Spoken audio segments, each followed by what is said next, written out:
Okay, great. Thank you. Thanks, Yael. Welcome to the last session of this week's CoInFEWS workshop, Innovations in Food, Energy, Water Systems, funded by the National Science Foundation.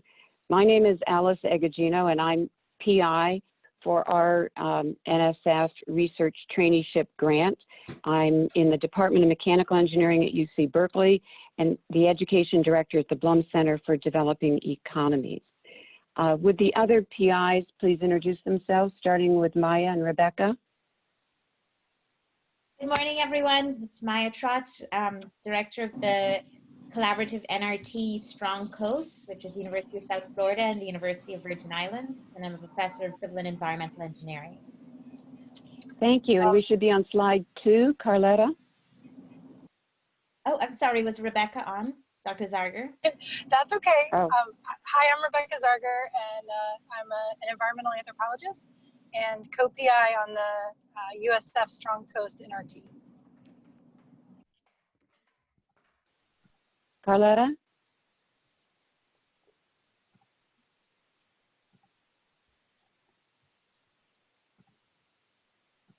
Carletta Chief is the PI from the... Oh, sorry, I was on mute. Good morning, everyone. Yeah, welcome back to the final day of the innovation with Indigenous communities. And it's great to see everybody. I'm the PI of the IndigiFEWS program at the University of Arizona. Thank you. And Don Robinson? Don, you're on mute. Thank you. I text that I had to respond to right away. Don Robinson, Associate Professor at Diné College and collaborator with Carletta Chief's IndigiFEWS program at University of Arizona. Thank you. And I have 9 students on the workshop today and all week from our NSF Teacup grant. And they've been very active. Thank you. Yes. Yeah, thank you. It's really wonderful. Thank you. Thank you all for spending some of your time on this Juneteenth with us. Juneteenth is the day that the Emancipation Proclamation reached Texas and the last slaves of the failed Confederacy were freed. The state is even more significant today in light of the Black Lives Matter movement as America reckons with its racist past and present. Could you go to slide 3? We are in 3. This reminds me of my visit to the Navajo Museum in Window Rock when I was last on the Navajo Nation land. Slide 4. There I learned of the long walk of the Navajos and Mescalero Apaches, who were forcibly marched to a remote location in eastern New Mexico called the Bosque Redondo. Nearly 1/3 of those interned there died of disease, exposure, and hunger, held captive by the U.S. Army. Men, women, children, and the elderly had to walk 450 miles in frigid winter and baking summer. Some drowned crossing the Rio Grande. Other stragglers were shot and left behind. After 4 years, the Army recognized this was not going to work and sent the survivors back to their homeland, but only after 2,000 people, over 2,000 people died. Slide 5. Despite years of broken treaties and promises, the Navajo have come back strong and remain as the largest Native American tribe in the United States, with a population of roughly 350,000. The COVID-19 pandemic has also illuminated the fact that both COVID-19 and FEWS inequalities have disproportionately affected Native Americans, as well as African Americans, Hispanic Americans, as we have discussed in this workshop. Slide 6. In the past 4 days, we strove to bring a better understanding of the context of integrated food, energy, water system challenges and best practices on Indigenous lands. We set up the foundation for co-designing CoInFEWS systems through interactive sessions. And slide 7, virtual tours. Slide 8, more importantly and challengingly, we have a better perspective of Native science and how it goes beyond objective measurement, honoring the primacy of direct experiences through storytelling, interconnectedness, and nature, relationship with all living things and beings, holism or a holistic approach quality, and value. Today, we will build on the discussions of yesterday's breakout session by running by our graduate trainees and undergraduates at DNA College to focus on networking and implementation of co-design solutions with an impressive panel of experts knowledgeable about a wide range of funding opportunities. Through this cohesiveness we have established, creation, participation is becoming open to the natural world with all of our sensors, bodies, and mind and spirit must be the goal of CoInFEWS. Slide 9. Our graduate student trainees and the DNA students played a leadership role in moderating and recording discussions from our slide 10 Thursday breakout groups. We will summarize them later on in the session. Slide 11. But first, let's hear from our esteemed panelists. John, could we start with you? Hello, my name is John Weissample. I am a program officer and the Directorate for Education and Human Resources in the Division of Graduate Education at NSF. I am what's called a rotator. That means I am coming from a university. I'm coming from the University of Central Florida, which is about 60 miles east of Maya at the University of South Florida. My research background is forest ecology, and I've been dabbling in marine biology, climate change, sea level rise issues, as well as I'm starting to be involved with archaeology, looking at land use legacies and how they impact contemporary ecosystems. My programs that I work with at NSF are the NRT program, which hopefully you're all familiar with, since this is being funded by the NRT program. This was actually, this proposal for this workshop was the first proposal I recall reviewing when I started at NSF just a little over a year ago. Today, as you may recall from Monday's presentation by Vinod, we have about 85 NRT awards, and about 17 of those are aligned with CoInFEWS. And a few of these, yours have ties with tribal colleges. In the current NRT cycle, we're anticipating a few more awards with tribal ties. Those are associated with navigating the new Arctic and other NSF big ideas. The other program I'm involved with is the IGE program, and that's the Innovations in Graduate Education. And these are a little bit smaller, where the NRT program is a 5-year, $3 million grant focusing on creating the traineeships that involve interdisciplinary study areas for graduate students in areas that are expected to be important workforce needs of the future. The IGE program is more like trying to test certain aspects of graduate education. It kind of serves as a way to create an experiment to see whether or not you're able to arrive at interventions that would help make successful different aspects of graduate education, professional development. And currently we have about 49 IGE projects. At this point, I don't think we have any IGE projects with tribal emphases, but I certainly could envision ones in the future. Thank you. Thank you, John, and that's a great idea with the joint IGE. Erin Riley from USDA is next. Sure. Hi, I'm Erin Riley. I am with the National Institute of Food and Agriculture in the Division of Community and Education. We recently have moved to Kansas City, so our agency is now going to have a spot downtown Kansas City. So we have a 1994 program, which is our tribal college land grant institutions, which are listed in the 2018 Farm Bill. We currently have 35 active 1994 institutions.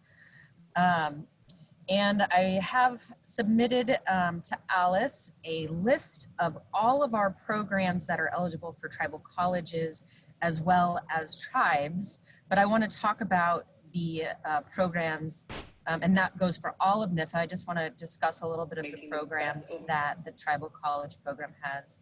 The equity is basically our traditional education programs, and 1994s are the only ones that are eligible for that. the Tribal College Research Grant Program. That particular program, the 1994s are the lead institution in applying. They are required to partner with another, an 1862 Ag Research Service, a school, a McIntyre School of Forestry, or an 1890 program. We have the Tribal College Extension Program, which that program is eligible just to the 1994 programs. It does a lot of community outreach. And then we have a Tribal College Endowment Program, which offers funding to the different tribal colleges. That was set up in 1994, and it is gaining steam every year. Congress appropriates money that goes into a corpus for that. And then we have the federally recognized Tribal Extension Program, which traditionally it went to the 1862s with the idea that they would put an extension agent on every reservation in the country. The 1994s have gained access to this program as of this Farm Bill 2018, and they will be eligible to apply when this program opens in 2022, which is very exciting. So we're really trying to bridge the relationships between those 1862 tribal extension programs and the 1994 extension programs. And hopefully they can work together. Our newest program is the New Beginning for Tribal Students. This is a scholarship program that can go to any land grant institution. This particular program just closed last week, and we're pretty excited about it. It'll be ran annually. And the idea is to get more students into land grant colleges and graduate from land grant colleges. So this is our newest program. We're very excited about it. If you have more questions about this, feel free to reach out to me. I guess I saw that John talked about his background. My background is I have a degree in forestry, a degree in botany, and a degree in range science. And I also worked at one of the tribal colleges for 4 years, Southwestern Indian Polytechnic Institute, and worked with Benita Litzen quite a bit. So welcome, and thanks for having me. Thank you for joining us. And I did receive the possible grants that we could apply to through, or tribal nations could apply through at USDA. Next is Timony Hood from EPA, and let's go to slide 12. She has some slides. Timony, I tell them when to change the slides because Sure. I can't see them. Thank you. Yes, I am just so honored to be here and to have been able to join you for much of this week. I wanted to thank you, and I wanted to special thanks to our host, the Navajo Nation, and with Dene College for all that they're doing. Thank you very much. I am working for the Environmental Protection Agency in the regional office that's based in San Francisco. EPA has 10 regions all across the country, and we also have a lot of laboratory facilities. So I'm going to talk to you a little bit about partnership and funding opportunities, but we would also love to invite you to consider working for the federal government and specifically for EPA.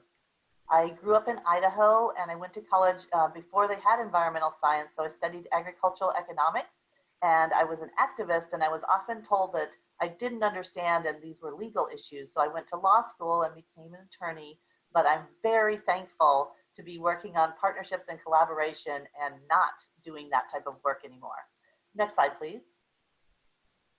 So I got involved with this type of work because we were in a partnership that was presented earlier with the Pinoleville Pomo Nation in Northern California, where they developed a co-design effort with UC Berkeley, and EPA provided some of the funding to support their interest in tribal green building codes, but we were actually able to be on site and help with the construction.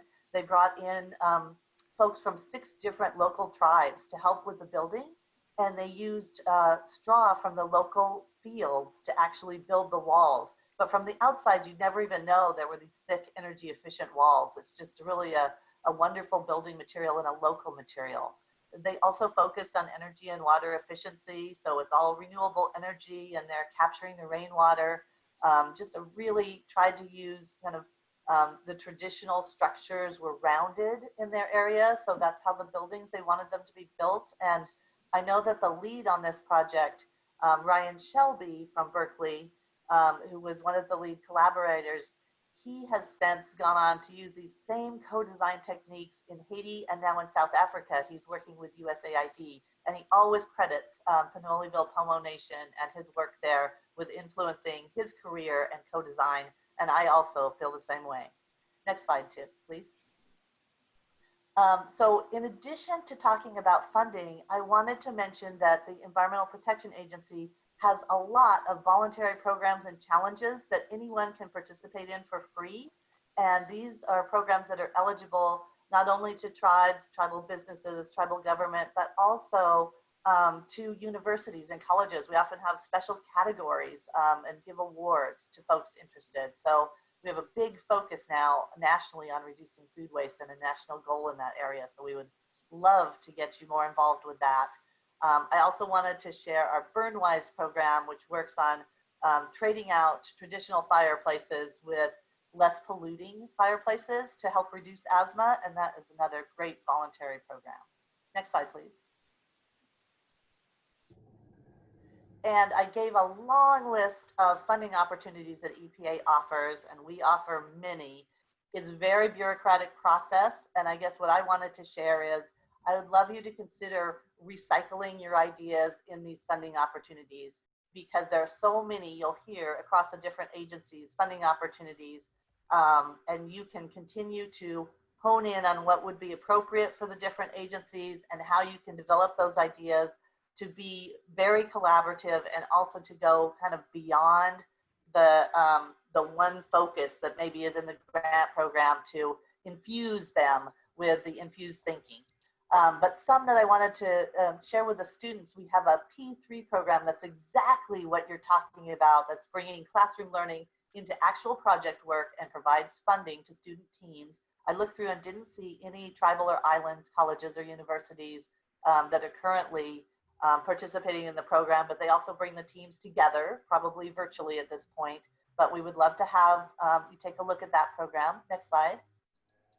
And there's also a Rainworks challenge to look at stormwater opportunities on campuses. And there's prize money that goes both to the college professors that are involved in guiding the student teams and to the student teams. So this is an example of one of the winners from the University of Arizona.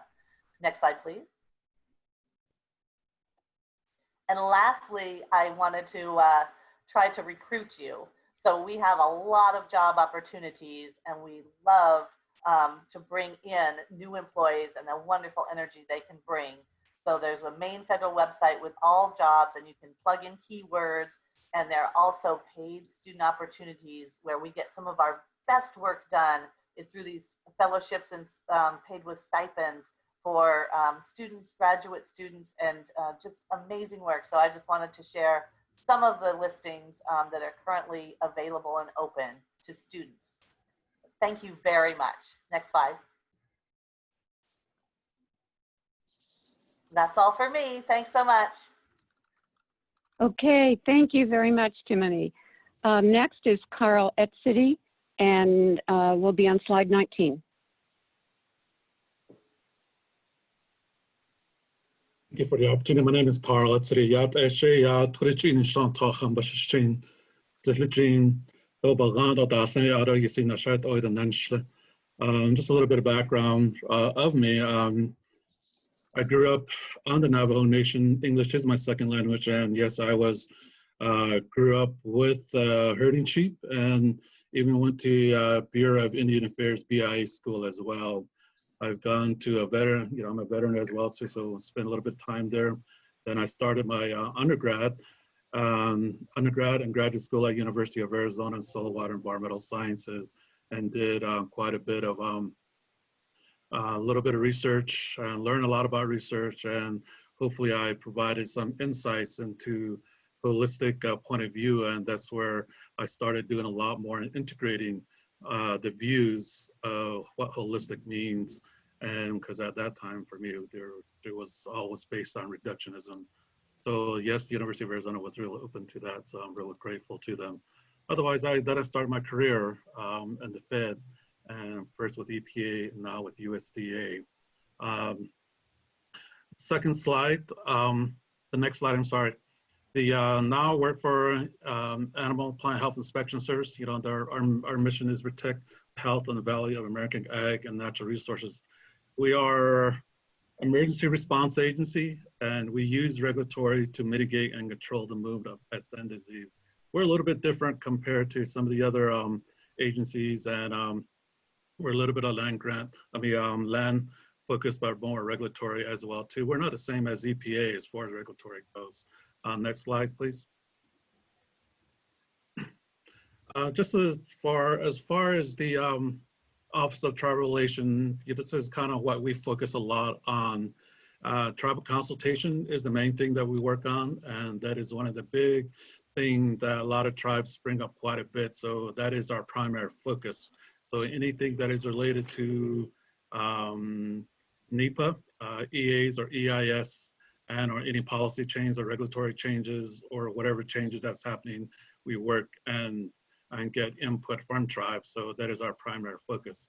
Then we focus a lot on program delivery, what's going on, what the agency provides services, and so that the tribes will able to take tap into those programs, including the emergency response.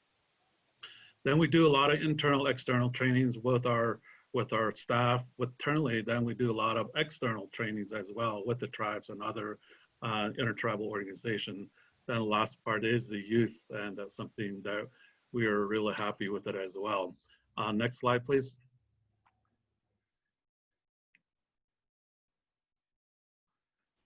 The next slide, this is I think the main thing I want to talk a little bit about as far as funding goes. We're not a big funding agency compared to a lot of our USDA counterpart. We do, you know, if there's obviously we focus a lot on animals, plants, and whether it be in livestock or wildlife, and that's something we focus on a lot. So one of the things that I always indicate is, you know, reach out to your in-state APHIS, Plant Protection Quarantine, also known as PPQ, Veterinary Services, known as VS, Animal Care, AC, and Wildlife Services, WS. And they can provide technical assistance, whether it be a regulatory and or some type of surveillance program that you will like. And also at the same time, they can also, if you want to do your own work, they have funding assistance from that angle as well, through cooperative agreement process, having a working financial plan. So if there's a need that you're looking at, please reach out to them and they will work with you. And there's we're fairly new to the Farm Bill process. One is a plant protection quarantine, PPA section 7721. It primarily focuses on plant pest disease and management. There's 6 goals and various goals. And one of the ones that I usually recommend a lot for, especially when tribes come to me, is goal 5, which is outreach. And there's a lot of training that needs to be done from that angle. There are others as well too, goal 6, for example. And if there's an emergency tabletop that you're looking for, you can apply from that angle as well. Then recently, 2018, the animal side, and they were able to get that one as well too. So they just did that this year, and they released a call for, so they're just fairly new and they're moving forward from that angle. So those are the only 2 big quote competitions, so to speak. You know, we don't like to use the word competition actually. And so they go out and they release that, and we're a little different agency. We don't use RFA. And so a lot of our counterparts within federal agencies, they use RFA, but we don't use that. Then the last part we use our funding is fee for service, you know, certification program. And for an example, Wildlife Services, you have to pay into it, and then we provide technical expertise. So the program will move forward with that. Next slide, please. On the youth initiative, this is something that we focus a lot on as well. We have 3. One is Safeguarding Natural Heritage. It's a 2-week summer youth program, and we work primarily with our tribal colleges. And one of them, actually, I heard her speak on the Nate College, and I'm kind of really happy that she's able to innovatively and wanting to deliver that. There are six tribal colleges that we're working with, and across the country and primarily tribal colleges, but also at the same time, we're also working with University of Carolina Pembroke, which is a non-tribal college, but they were the very first one though. So as you know, the East Coast, there's no tribal colleges, so we have to be creative about that. And then internship, we do that as well. And we also have a VECTEC program. I think my time is about to come expired. The next one, please. Then we just do a lot of collaboration. And so yeah, we do. So that's something we focus a lot on: outreach, technical emergency, and cooperative agreement use. And again, consultation is a big thing, especially with our tribal counterpart, tribal governments. So that's pretty much it. And I will close out with that. I think I won't be on my time, so. Thank you very much, Carl. Next is Jody Chase from the NSF TCUP program. Yate. I am Jody Chase, and it's been my honor to work with the tribal colleges since 1993 through 2 different programs, primarily through the National Science Foundation. The Tribal Colleges and Universities program at NSF, which we call TCUP, was established in 2001 by congressional authorization. And we serve the federally recognized tribal colleges and universities, and also Alaska Native serving institutions and Native Hawaiian serving institutions. We support the traditional STEM programming that NSF supports. Anything that NSF supports is eligible for support through TCUP. And primarily we work on capacity building for the tribal colleges and the other TCUP institutions so that they're developing degree programs in STEM, or they're engaging in research in STEM. I just want to give a shout out to one of our stellar project leaders, principal investigator, Dr. Donald Robinson. It's been so wonderful to be involved in this workshop this week, and Diné College is just one of our stellar, it's just, point of pride for us to be able to work with Diné College and the many faculty and staff there.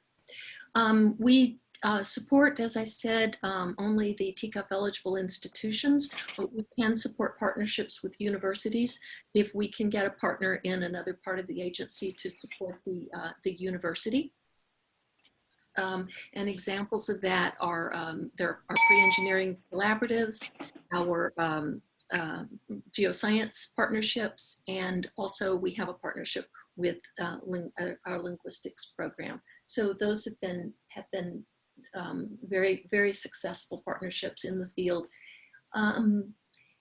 I also just wanted to take a minute to respond to a colleague of mine who admonished me that I don't do enough, even though I say it privately, I don't do enough to say publicly, the amazing role that the tribal colleges play in nation building, and that they continue to play in nation building. I know that they have done that for decades, but we are seeing just a tremendous growth in that capacity, that contribution through their increased STEM programming.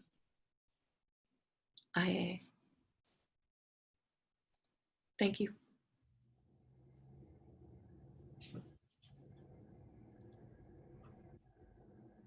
Alice, did you want to introduce the next person? Did Alice get bumped? No, actually, good news. My power is back. Oh, good. So I can see everything. Hopefully, I'm in a little different place that's got weird lighting. But anyway, Aaron Slater from the Navajo Nation and MIT Solve is next. Good morning, everybody. My name is Aaron Slater, and I'm a member of the Navajo Nation. My clans are Kiani, Naizi, Dinet, Sanachini, and Sotana'e. And I'm coming to you representing MIT Solve, which is a nonprofit initiative based out of the President's office at MIT. We have 4 main areas of work. It's 4 main pillars of work. We have our economy pillar, health, learning, and sustainability. And sustainability for us is that mixture of water, air, agriculture, and energy. I've come here to talk to you today about our Indigenous Communities Fellowship, which is a really fantastic opportunity for, I think, everybody here on the call today. We're going to be accepting applications through July 7th, and I would appreciate getting the word out to your different communities and empowering folks to know that they should be applying, and we have some amazing, amazing things for them. There's $10,000 available for each of the fellows and a 9-month program of support, which includes mentorship as well as coaching in terms of certain technologies that you need help with, or also helping to scale your business model, other things like that. And we just provide some tailored support therein. We're looking for solutions that help provide essentially solutions to the challenges in tribal communities. And I think that for way too long, our society hasn't recognized that the best people to answer the barriers to success in our communities are our community members. And that's the model that we take at Solve. And we really want to be able to empower the innovators who are already doing this amazing, amazing work in tribal communities. We really want to be able to find solutions that harness technology broadly defined and also combine it with traditional knowledge systems. And sometimes that's already innate within what we're doing. I want to emphasize that we're looking for cutting edge innovations, but let's remember that the most cutting edge technologies today are also some ancient technologies and traditional technologies that our people and our ancestors have been passing down for generations. I think that indigenous agricultural practices are a fantastic example of this. They remain some of the most sustainable practices today and some of the most innovative technologies. And we want to be able to honor those types of knowledge systems and traditions within our work and within our fellows. Additionally, for those of you who are maybe not interested in applying, but are interested in supporting some of our fellows as well, we try to connect them with a very broad group of stakeholders to try to make sure that we're increasing their efficacy, both at the national level, but more specifically within their communities, and trying to help connect them with all the resources that we can. My virtual door is always open, and I encourage you all to reach out. My email is aaron.slater@solve.mit.edu.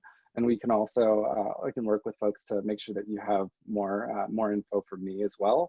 And then I'll be dropping the link to our website and this particular challenge in the chat right now in case you're interested in taking a look. But yeah, really appreciate all of the work that you all are doing and appreciate being included. Thank you, Aaron. And there's a deadline for that challenge, right? Could you tell us what it is?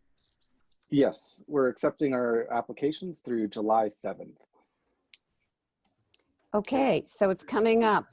We've got a couple weeks to work on that. Thank you. Okay, next slide. So what we're going to do next is summarize the 8 or 9 sessions that we had yesterday, breakout sessions, and then ask our panelists to connect any funding or networks that we should go to achieve these goals from each of these breakout sessions. Some of the breakout sessions focused on next steps and goals. Other ones focused on principles and frameworks for thinking about co-innovation in food, energy, water system with Indigenous peoples. So the first breakout session I'm going to summarize, and the moderator was one of our NRTs, so they're welcome to speak up and add something. So sustainable food, energy, and water systems was one breakout group. They initially focused on the importance of inclusion in higher education, and there was a concern of lack of access to Indigenous co-design methodologies that can make it hard for Indigenous students to feel a sense of respect. And so they emphasized that research should create opportunities for the community to directly impact their lives through co-design and have some agency in that design. This can be done and effectively and can lead to long-term personal relationships and community engagements. And they wanted to emphasize it's important to talk to community organizations such as localized governments that involves one-on-one conversations with community elders. As an action item, they wanted to facilitate community access to information. Community needs to know if their natural resources, water, land is contaminated as an example, and to respect Indigenous protocols and knowledge of elders. They wanted to emphasize that it's important to invite a dialogue with communities and listen before acting. Next slide. And so I'm going to ask, I'm going to go over 2 or 3 of the breakout groups and then ask the panelists to respond with what opportunities they see. If we could go to slide 39 or 29, sorry. FEWS, Food, Energy, Water System Sovereignty and Environmental Justice, was another breakout group. They started out with emphasizing the importance of Indigenous communities, facts that I didn't know. greater than 475 million indigenous people and over 5,000 distinct groups. The indigenous peoples make up less than 5% of the global population, but speak more than 4,000 of the world's 7,000 languages, and they represent 90% of the world's cultural diversity. And this was also emphasized, that indigenous people safeguard over 20% of the Earth's landmass, which supports approximately 80% of the world's remaining biodiversity. The problem is there are huge gaps in environmental justice.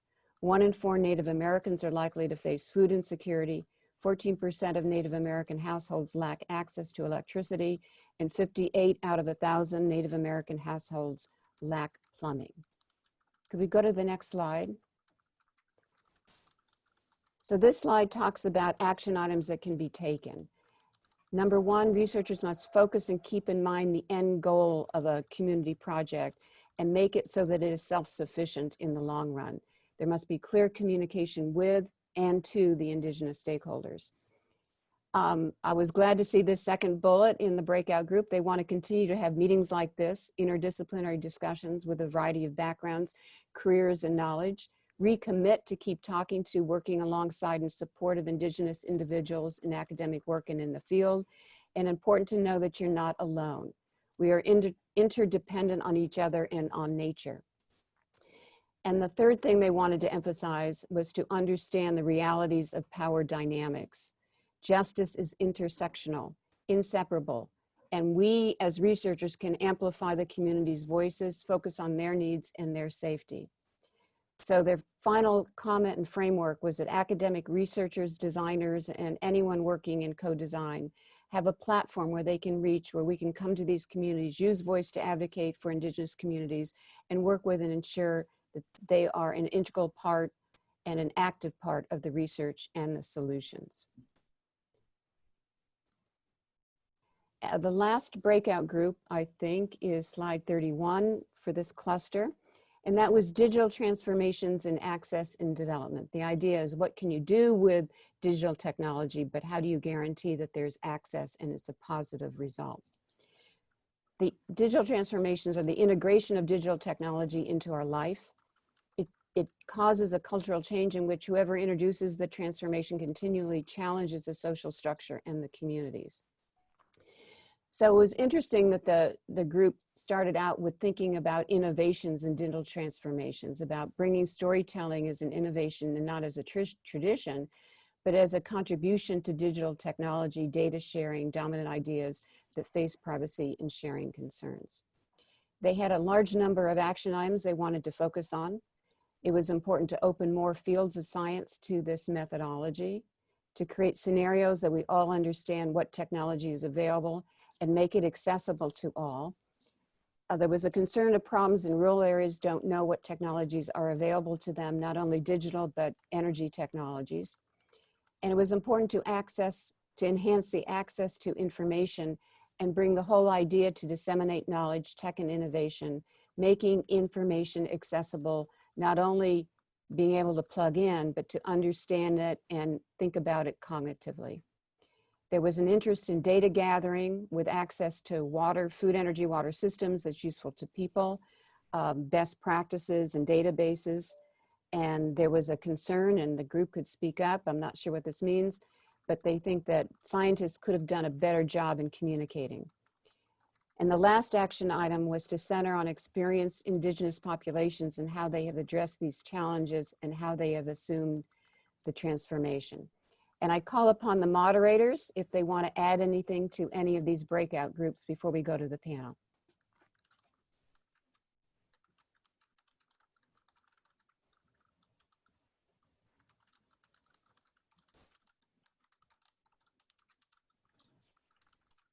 Okay, it looks like we have no additions from the moderators. If we could go to slide 32. Yes, thank you. All right, so now I invite the panelists to respond to these frameworks, challenges, and action items that the people in these breakout groups were interested in working on. What kinds of programs would fund a network for researchers working on these challenges in tribal nations? Which programs in particular might be relevant to the topics just discussed? And what existing networks should we tap into with other grantees or programs? Sure, Alice, this is Erin. I'm happy to start if that is okay. Please. So I'll just go through some of the programs that are not within my portfolio and discuss with you, and I apologize if there's some background noise. I'm not going to turn my video on for this, but one of them is our AFRI program, and our AFRI stands for Agriculture Food Research Initiative, and that particular program is a fairly good-sized program. We don't get as many tribal college applications as we would like to see in the AFRI program. So the idea behind it is to build a foundation of knowledge in fundamental and applied food and agriculture sciences critical for solving current and future societal challenges. Tribal colleges are eligible for this program.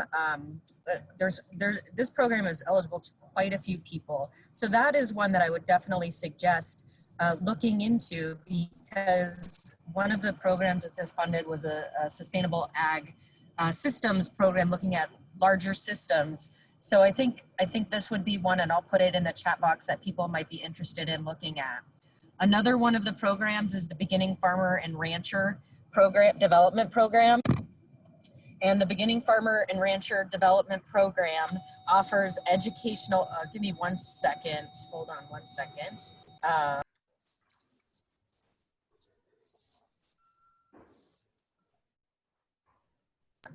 Sorry about that.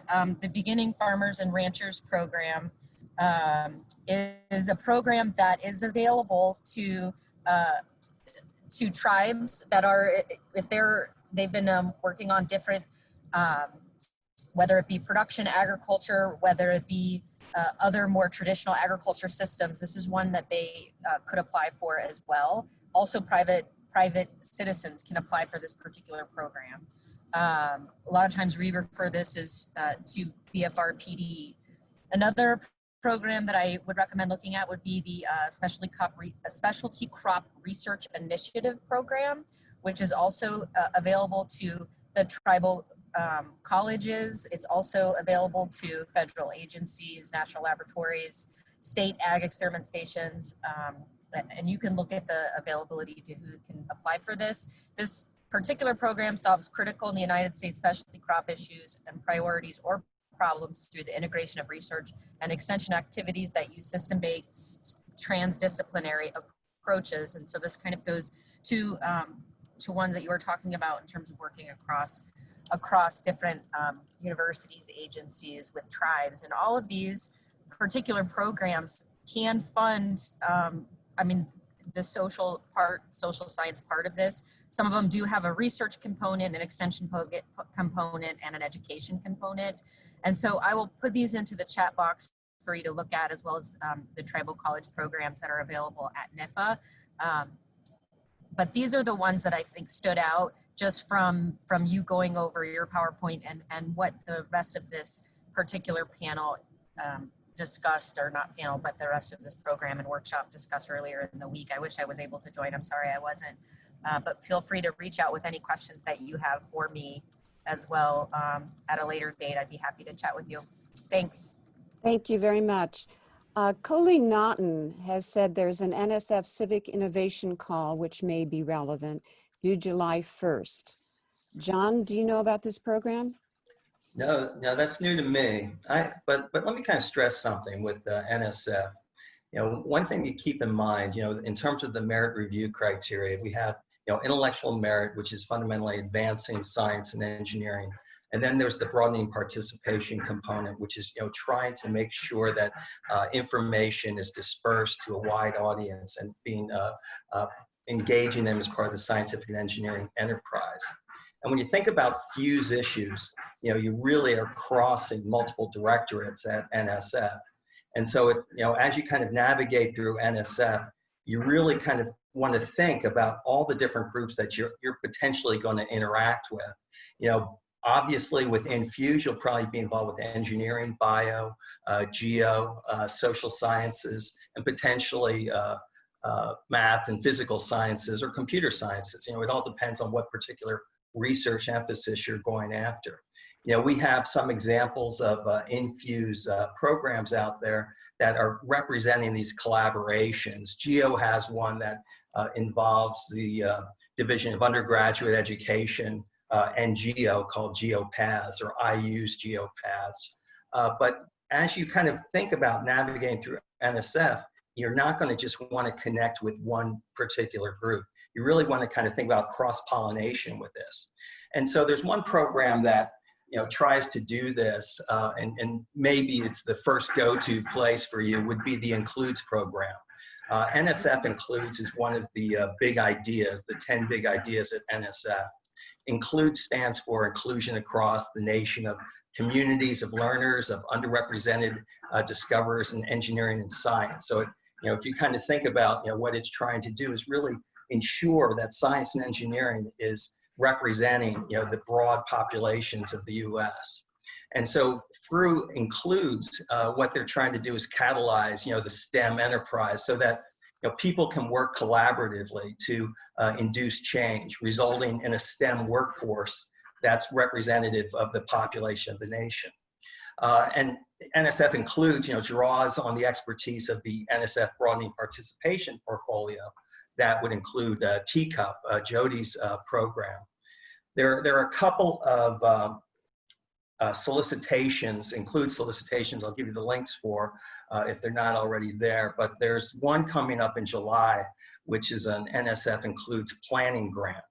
And this is a way to help kind of build the collaboration infrastructure that you need to facilitate partnerships and networks to enable this broadening of participation.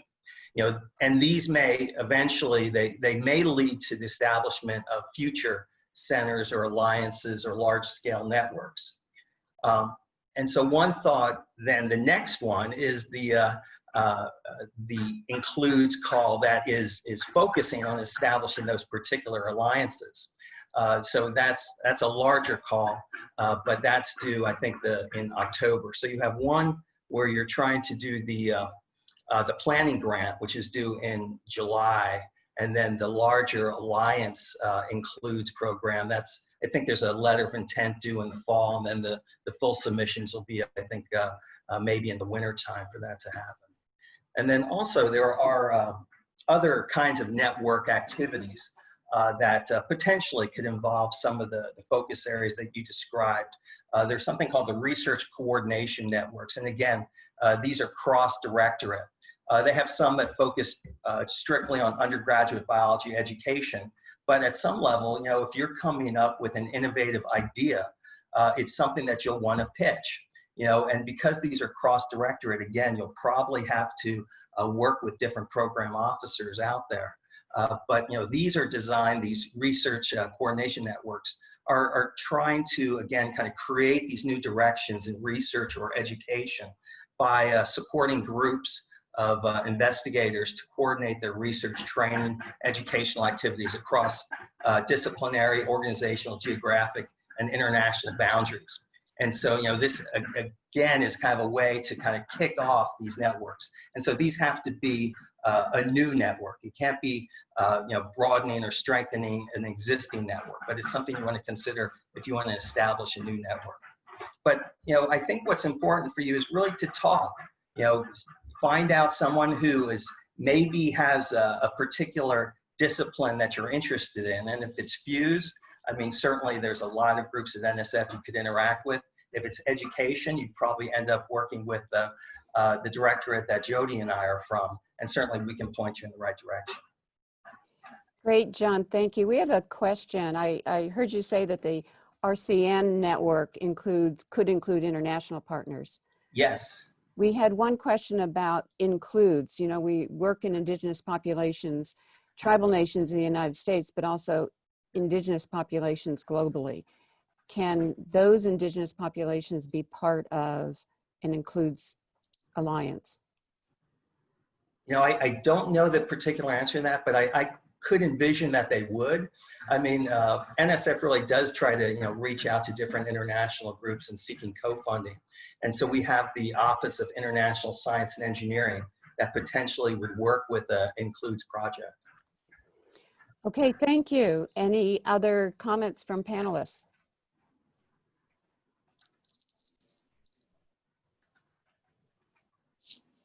Yes, this is Timony Hood from EPA.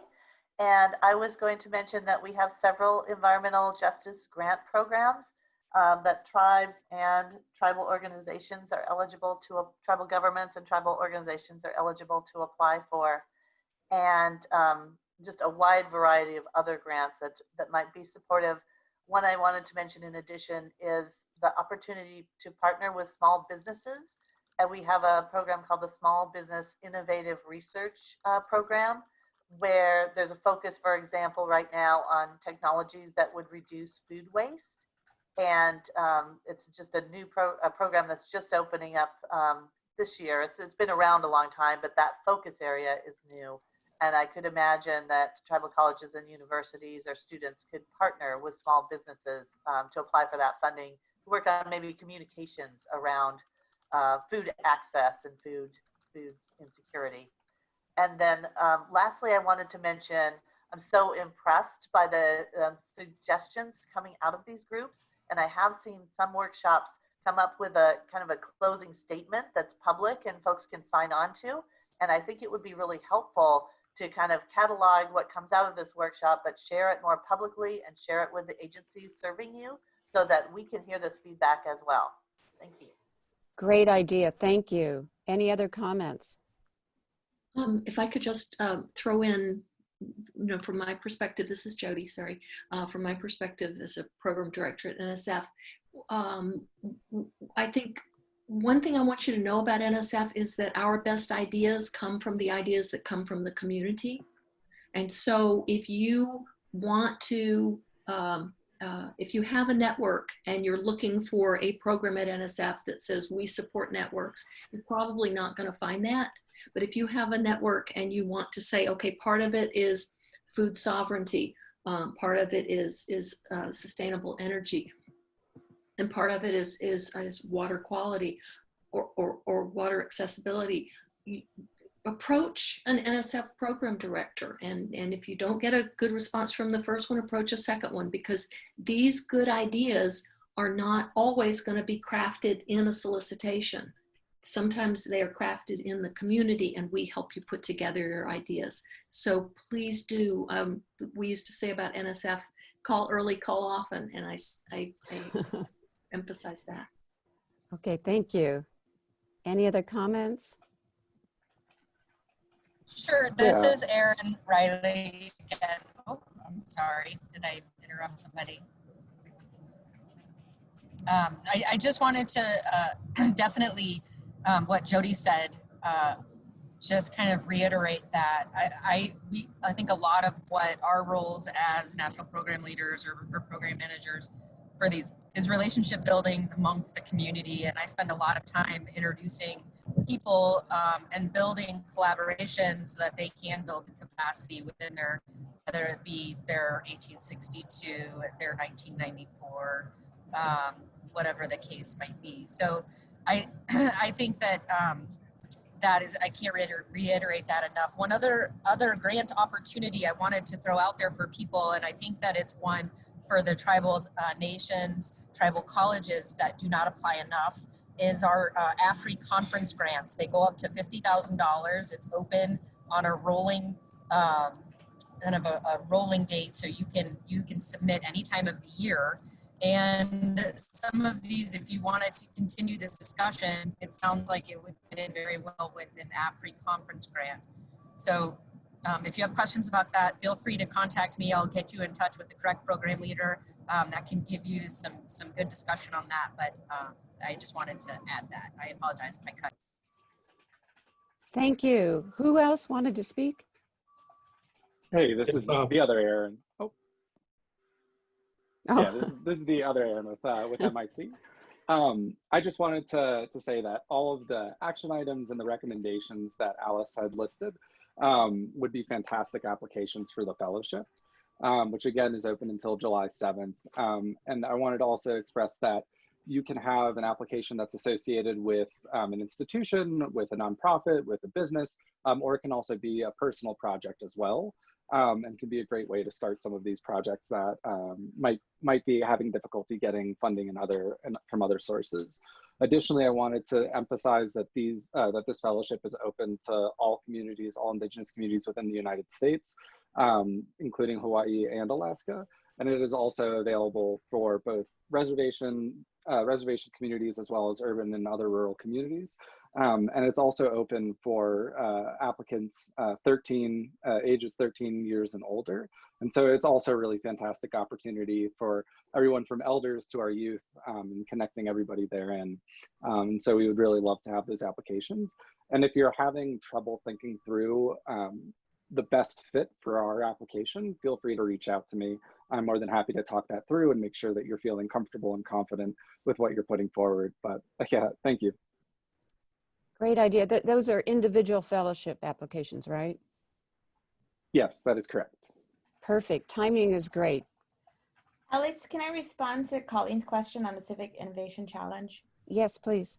I think this comes out of the Computer Science Directorate at NSF, and I reviewed for them before in their Smart and Connected Communities, which required, it was $3 million and required you to have a partnership with a city or a city entity. And so the Civic Innovation Challenge requires you to have a partnership with a civic organization, which I think is really good, because sometimes the work you want to do with communities, sometimes the community is sort of not necessarily has challenges with the city governance. And so if there are projects that are, where people already have these relationships and could put in for the July 1st deadline, it's for, I think it's a letter of intent, if I'm not mistaken, or it might be the full proposal, but it's for an initial project that sort of gets seed funding to help you write the larger grant, which is $1 million. And I think, given the constraints that we've heard this week in terms of being able to be connected, to get water resources, being impacted by COVID-19, some of you are involved in the civic organizations doing this. This could be an opportunity to look at what is that smart and connected thing needed to, or that has emerged through this time period that you could apply for that grant. So I think Colleen was really right in terms of suggesting that for somebody to consider for funding. Thank you. Colleen has written back to say she thinks it's 6 pages, the planning grant is $50K, and then you compete for millions of dollars. So we're closing this part of the program. Are there any more comments from the panelists? This is Carl. Just couple comments. One is I'm not representing USDA, but there are a lot of questions regarding to water, and one of our partner agency within USDA National or NRCS, they do a lot of conservation, and I would recommend folks, and I know they have a lot of different programs, and I would recommend to reaching out to them as well. There are other USDA agencies, they provide grants as well too, and also loans as well too at the same time. So I would recommend reaching out to them, and you can always reach out to me and I can provide those contact for you. And so that's something, as you know, USDA is a big organization, and from my group, APHIS, we're just a small part of it, and we kind of work with them quite a bit. And that also go on the same line with the youth development as well too at the same time. So that's something, we do that quite a bit. And we started that program primarily because of the tribal leaders, they're bringing that up quite a bit. So, we started that program. So yeah, if there's interest in that, and we, kind of talk about that a little bit, and we're still moving forward with it, try to build more partnership with tribal colleges or Native American serving institutions, historically serving institutions across the country as well. And we try to make that as a tribally driven as much as possible. And yes, the reason why I say that is, of course, as an agency, we still want to provide a little program, providing our staff a little bit of what's going on and let them learning from that angle as well. So yeah, they learn, the students usually learn a lot about, what's going on. A lot of them are not familiar of what is going on, ag and natural resource sensitivity, on their own tribal lands, which is really usually surprising to me, and that's one of the reasons why we started doing that quite a bit and moving forward. That goes also along with the internship program. We have two type of internship program, and we started that program as well because a lot of our tribal students, for some reason they compete, but they get out-compete, especially through our Pathways program. So that's something we started that as well. So that way students, not just science disciplines, like veterinarian, plant pathologists on down the line, but also at the same time, we're able to get students in other disciplines as well, non-science disciplines. So we're able to do that as well too at the same time. So that's something I just really want to highlight that too, because, students are important. They will try to provide them real world experience too at the same time. So that way they get to experience what's it like off the reservation. Then they can choose if they wish to go back to the reservation or within another government agency, and or within their own government, or of course our objective is always to work for us in our agency so that we build a big collaborative way of moving forward with our, our agency be the total to highlight. I just want to reiterate that, and again, the area that a lot of the USDA, they have a lot of different youth program as well. And I just want to highlight the plant protection quarantine PPA 7721 again in one of the goal areas. And yeah, one of them is outreach, but if you, as somebody had indicated, that, sometime, if these are released, yeah, we really want input from tribes as well. And as researchers or from academia that work with tribes quite a bit, we like to have inputs, sometimes, more that makes it a little bit changes as well to the same time. So, just as somebody was encouraging, if it doesn't work, just keep trying. And because the paradigm is slowly shifting too from that angle at the same time as well. So I just want to really highlight our youth, and especially K through 12 as well. And because they are our future. And so they, some of them may pursue on to college education, and some of them may want to stay on the reservation and, moving forward with the subsistence lifestyle. And for me, that's something I work with my own nephews and nieces. College is great, true, but also at the same time, we need subsistent practitioners, so that way they carry on to tradition of our native lives to the same time. So we need to work collaboratively. So I just want to really focus on that again, and I want to highlight the youth program that we run, because that was really put forth by tribal leaders. So with that, I'll pass. Thank you, Carl. I think we're going to have an education session and a pathway session later on. So let's connect back to that. It's been our practice to give everybody a little bio break at midpoint. So we're going to take a short break. If you could come back 10 minutes after the hour, and we'll return to our session and we'll go through the other breakout sessions. And there's more to come. It's great. And there's going to be a surprise. So we'll see you in a few minutes. Thank you. Hey, Alice, I just want to make sure that you saw that both Jody and Aaron had raised their hands while Carl was speaking. So I don't know if they were going to address this or if we just want to wait. Why don't we wait? Okay, thanks so much. See you in 5. Okay.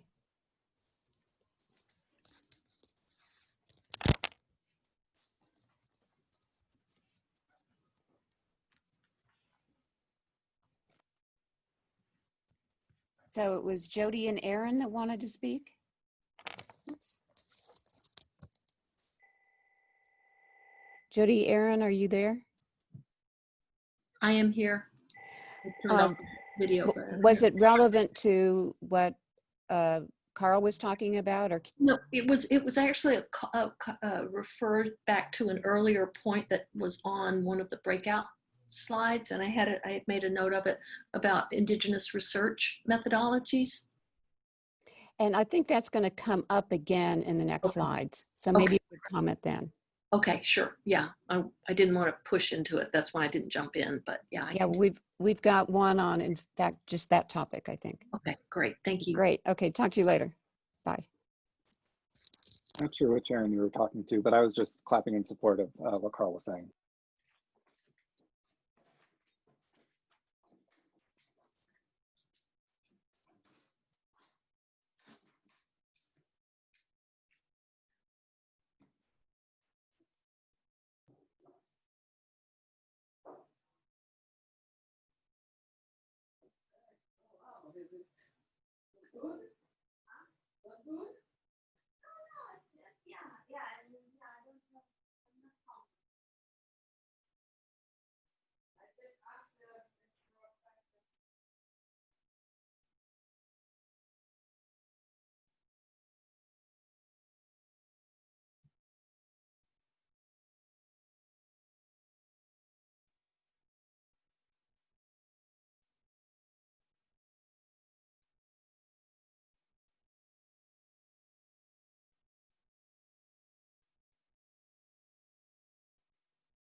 No kidding.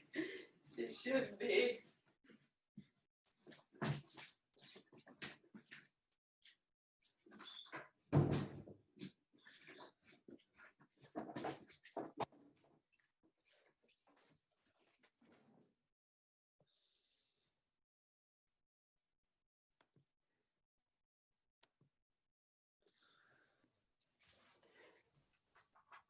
Okay.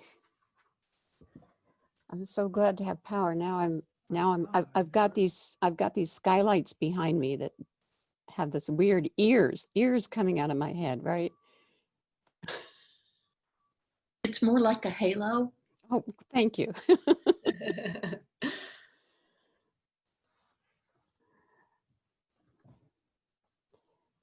So Jody, I don't think we've ever met, but glad to meet you. Thank you for joining us.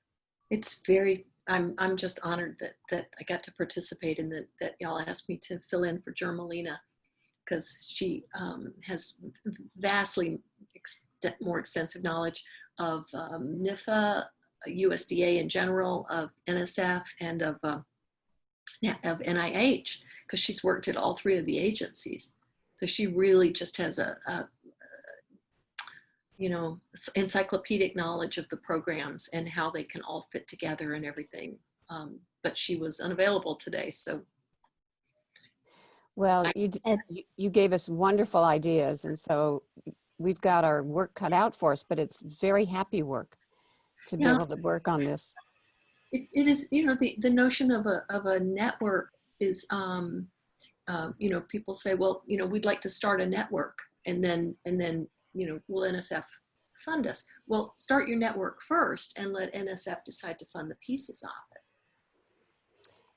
That's a really good point. In fact, originally this workshop was to be held in person and was to start a network. And then we decided we could just flip it. We should start the network now and then write the proposals. Mm-hmm. And then it would really be co-design. That's right. Yeah. got a network that is under the auspices of NIH, but it's on genomics and among the tribal colleges. And that's exactly how it started. You know, it was a bunch of people who were in NIH supported training and just were very like-minded, and then decided to come together and form their consortium.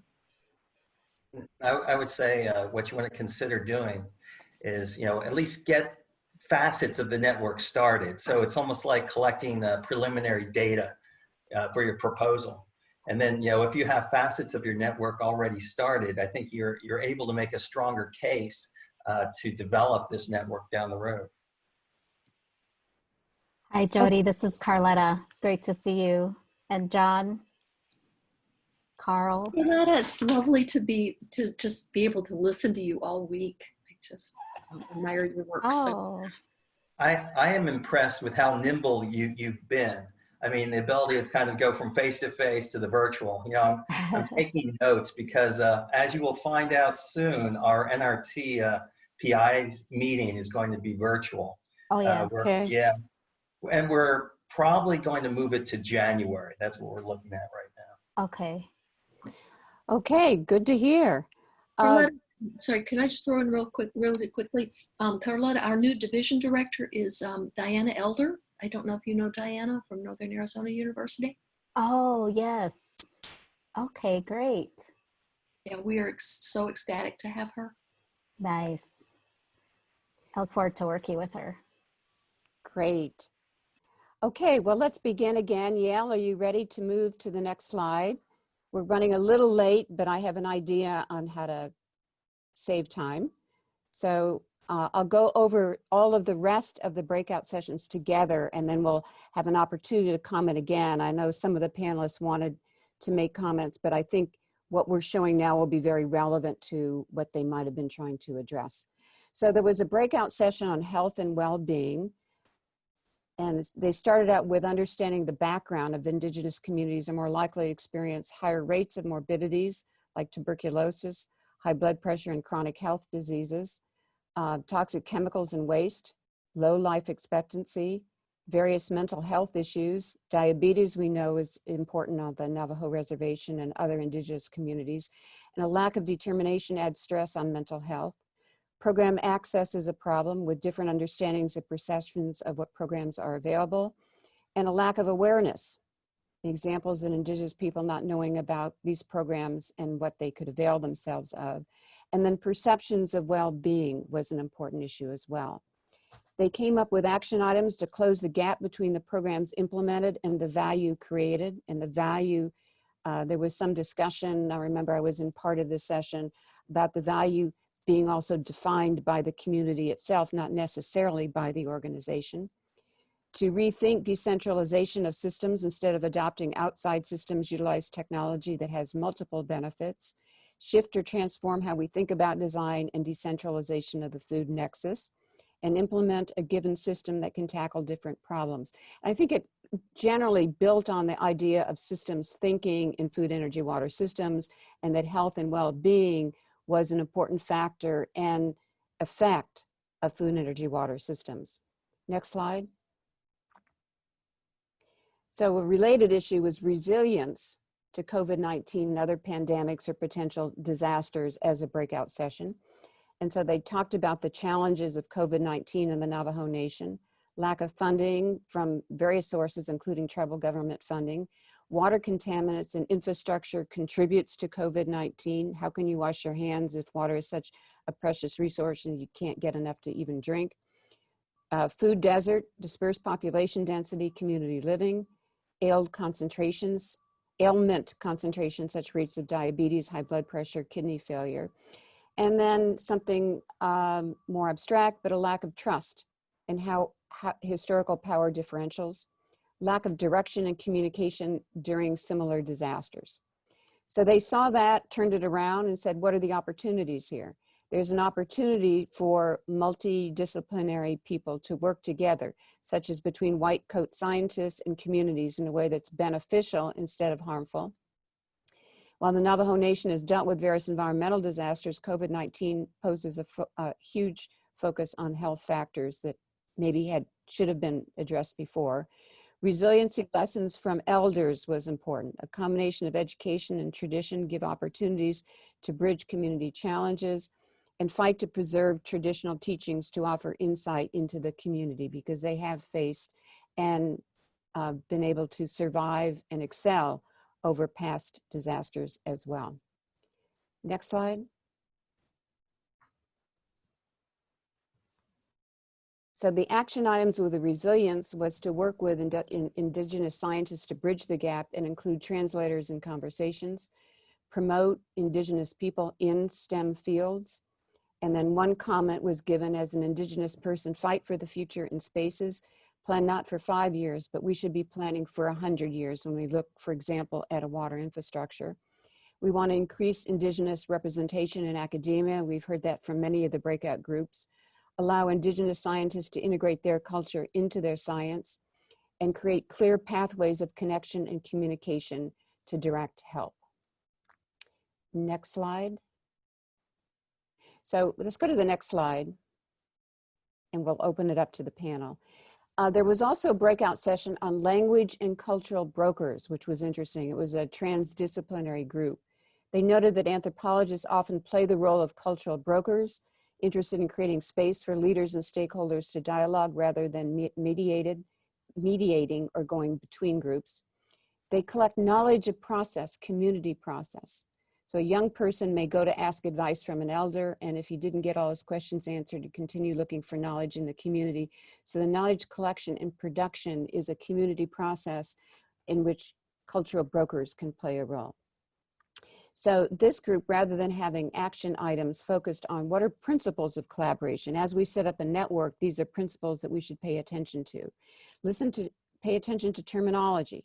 Language and terminology inform the effectiveness of the consultation between peoples.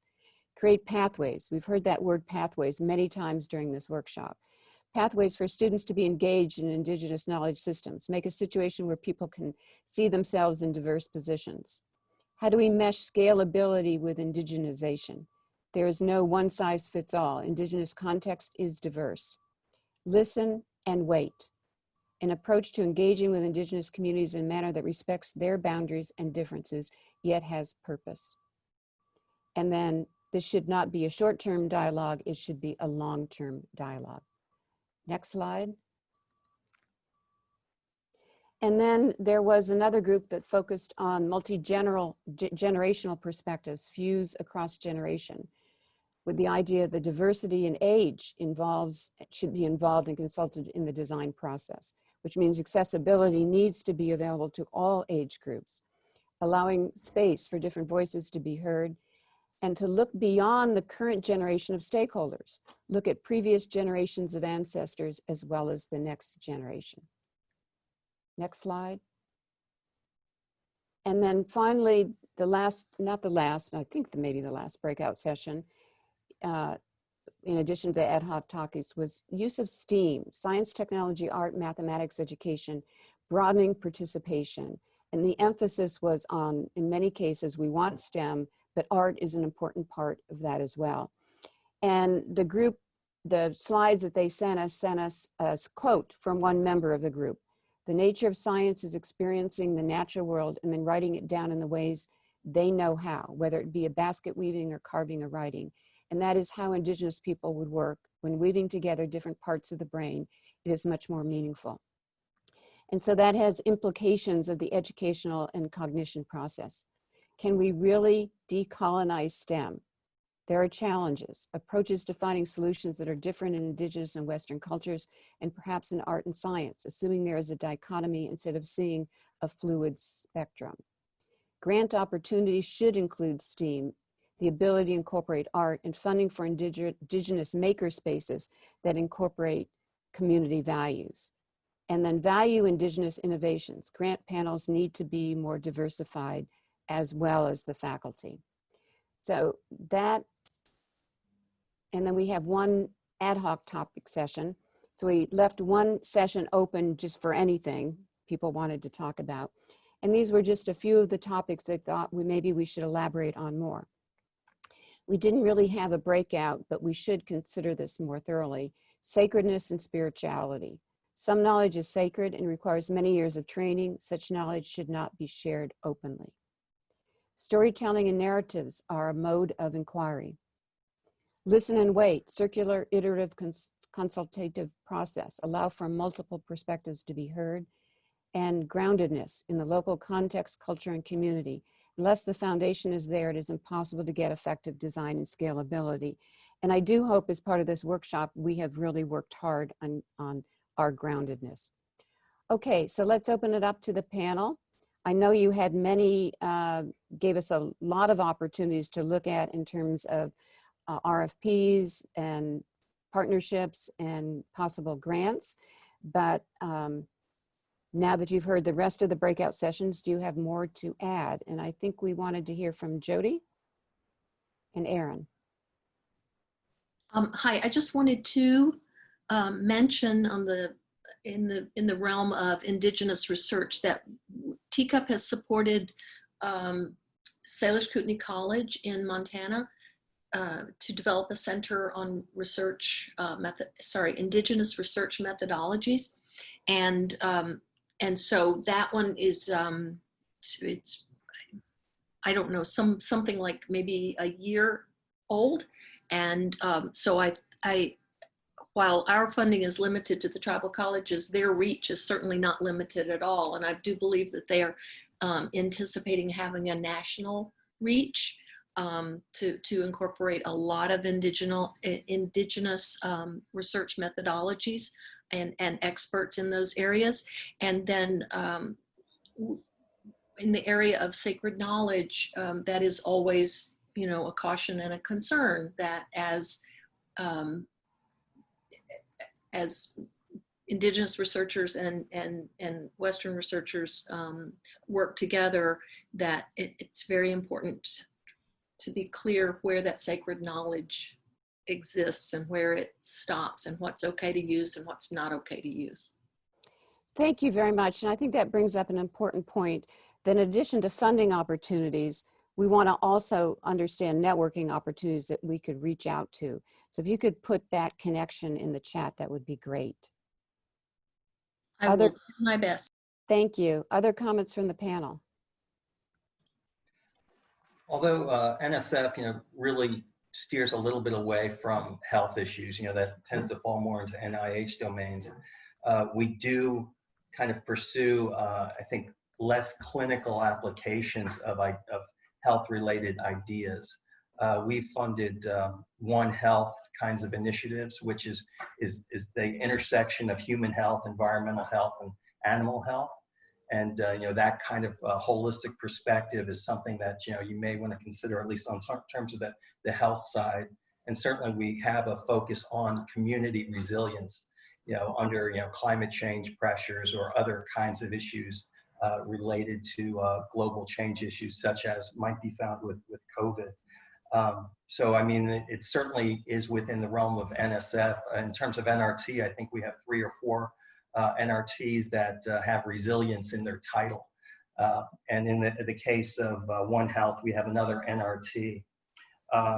We also have been involved with STEAM, certainly over the years.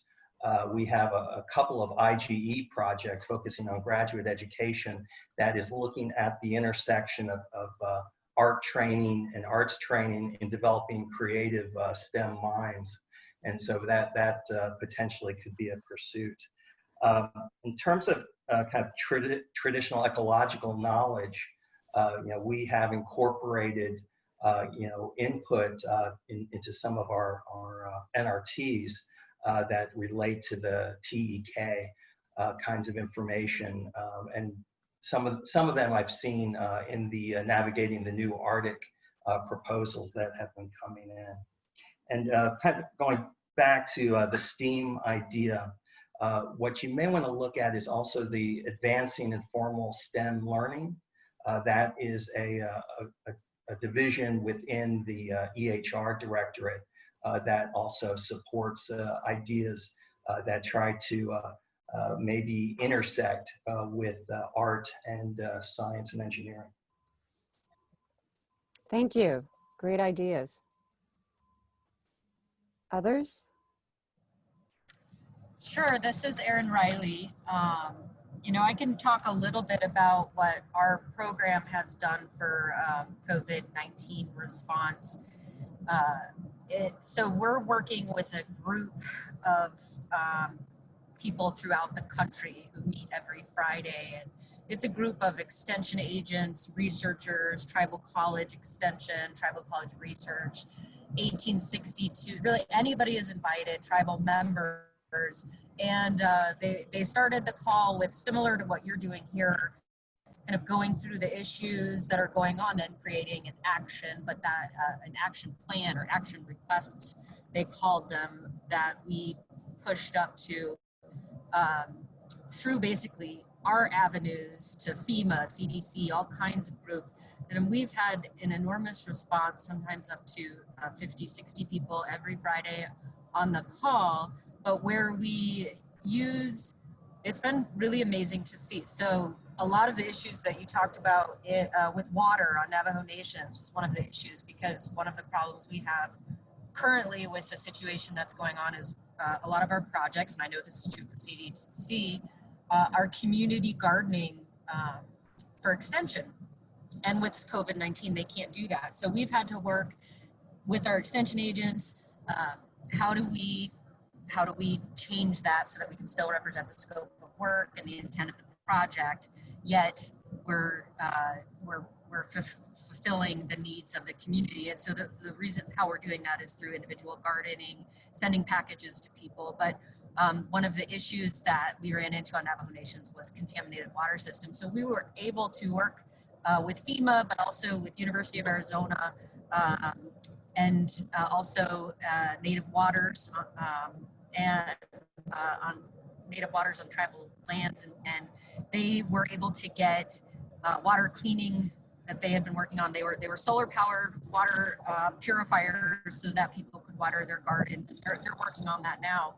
Some other things that these are more on the extension realm are during this call to action on Fridays, we were able to get the U.S. Forest Service deliver wood to Hopi because the coal-powered plant closed, and so it's been very difficult to get coal or fuel for heating homes, and right now that doesn't matter, but for cooking.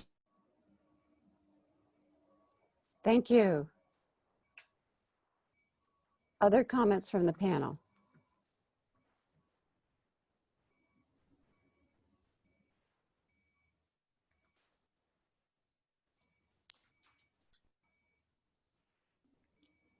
So thank you all for adding your proposal ideas, both in talking and in chat. Are there any parting comments the members of the panel would like to make? I would like to iterate something I think that Jody said earlier is really look at across the wide range of programs that NSF has to offer, but and it can be somewhat daunting when you look at them all. But contact the program managers. I mean, the program directors. I mean, they'll be able to help direct you to the right person and the right potential source. And at some level, you're building this network. And so you want to kind of determine what are the pieces that you need in order to make a successful network. And so that's going to involve a lot of program directors across NSF if you're doing a very complex collaborative effort. But generally, I think the program officers are pretty friendly, and I think they're looking forward to helping you have a successful program. Thank you very much. And I'm assuming that we can give out all of your email addresses as part of our networking. So maybe we can go through all of our esteemed panelists. Erin Riley for parting comments. Yes, Cara.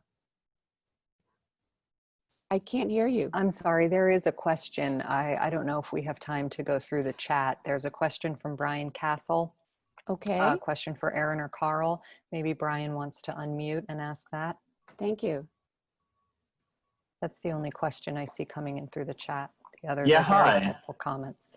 Yeah, thank you so much. This question might be for Erin or Carl. I was just wondering if USDA typically provides funding opportunities for non-agricultural sources of traditional food such as salmon, for example?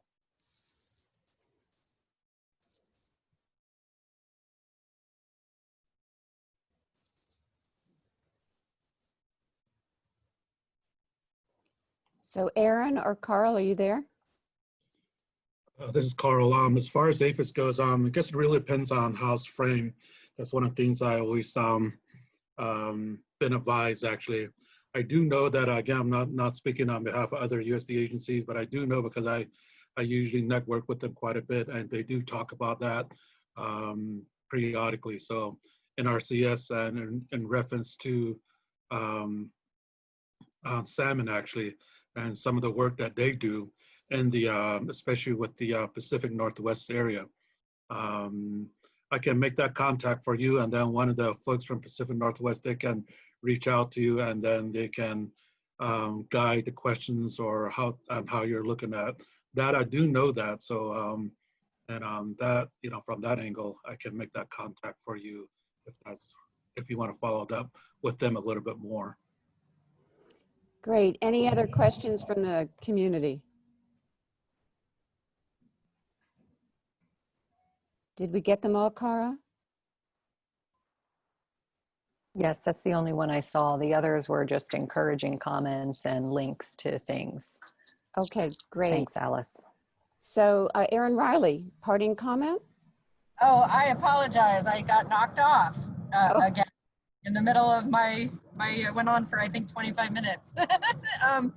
No, feel free to reach out to me. I'll put my email in the email box. You know, I think we're doing some really neat things. I know I've worked with Carl quite a bit, Jody quite a bit, and feel free to reach out if you have any questions. I'll put my email in here, and thanks for inviting me. I really appreciate it.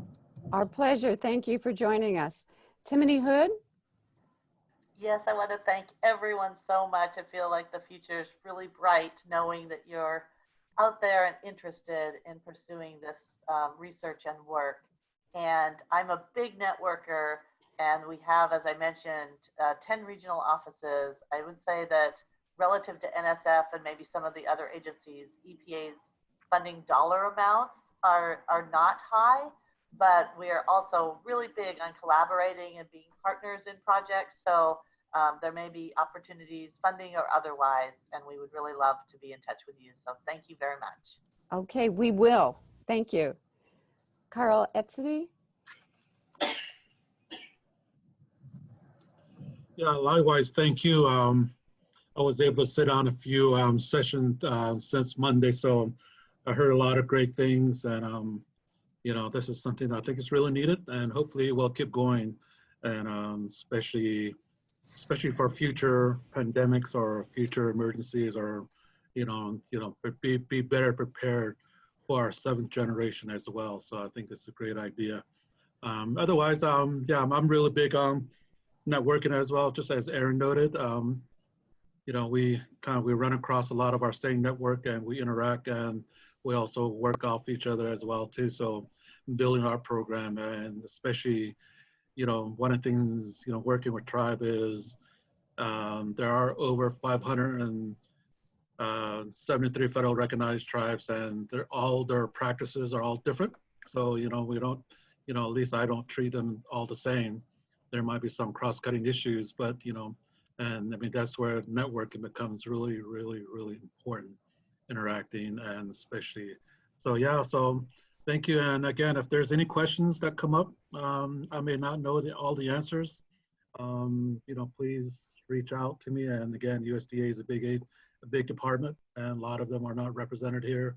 And if you have questions, you know, I always try to get the right contact, so that way get the answer that you need, so you can do what you need to do out in your own territories or tribal lands or your academic institutions as well. With that, I'll pass. Thank you. Okay, thank you. Jody Chase?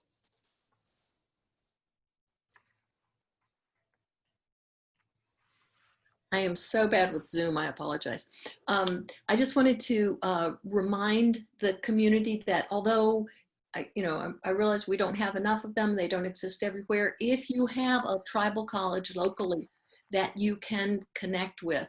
That is one of the major steps forward in kind of promoting STEM, health, sustainable energy, water quality, access to water, things like that in your community. Engineering. I mean, we've got Navajo Tech has a baccalaureate degree in engineering that's ABET accredited. We've got a lot of other colleges that have engineering technology degrees. So there's so much potential there for you when you work with the tribal colleges to solve real life problems or to address real life problems. So I do encourage you, and I'm looking over the list of panelists.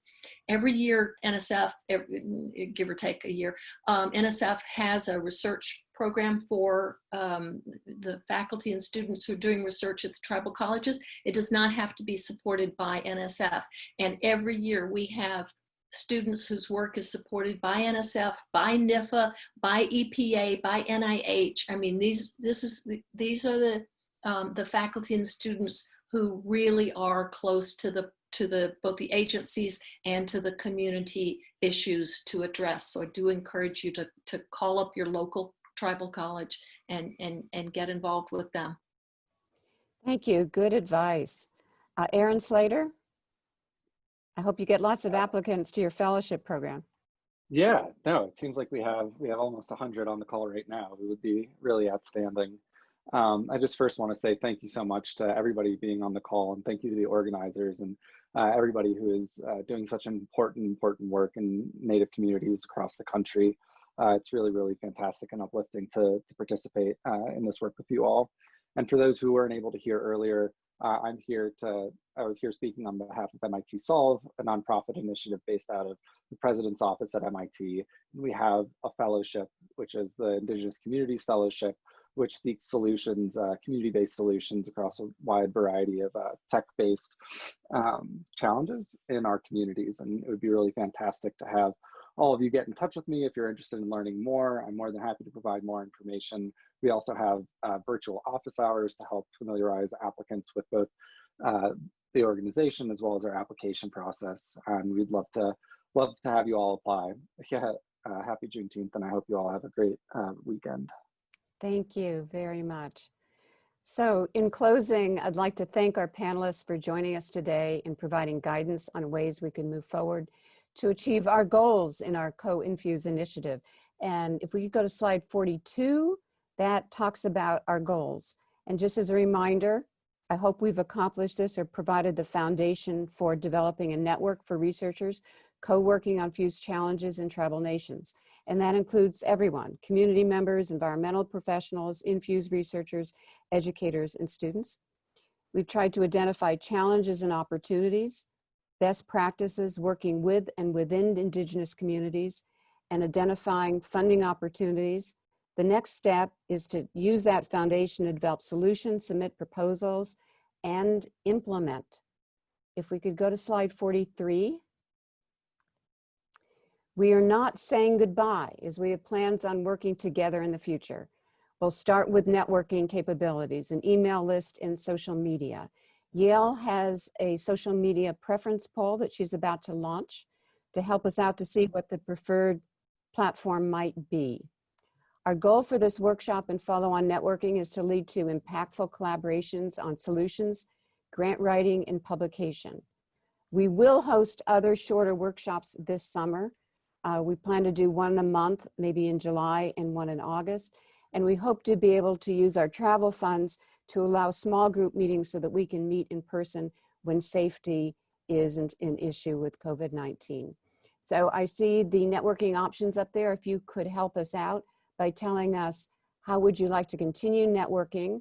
Multiple choice questions. Which of the following social medias you use now, and what best represents your best choice? So if you could fill that out while we finish the program, I'd appreciate it. Thank you very much.